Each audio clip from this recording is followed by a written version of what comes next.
এখানে এই যে মুড়া কচু আছে, মুড়া কচু যে বিভিন্ন জায়গায় মানুষে মুড়া কচু ক্ষেত করে বাজারে নিয়ে বিক্রি করে, সেই মুড়া কচু। এই মুড়া কচু এখানে আছে, এগুলা খাইতে খুব ভালো লাগে।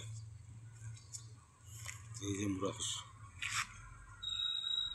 এই মুড়া কচু।